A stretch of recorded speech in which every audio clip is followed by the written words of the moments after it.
See, I can go as far as say that Kupama and Enzo Fernandez is far ahead of Pedri. Yes, quote me anywhere.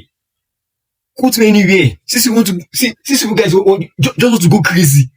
If you want to go crazy, yes. Kupama and Enzo Fernandez is far ahead of Pedri. I'm sorry to tell you.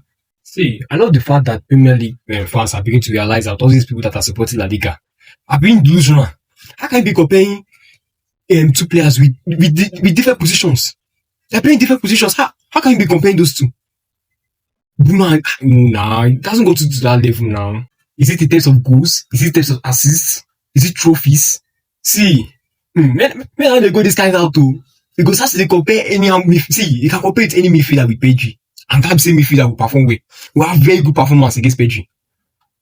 We can compare it to any midfielder in the Premier League, and that midfielder will perform. Have better much performance than Pedri. Since we want to go crazy, we will do it now.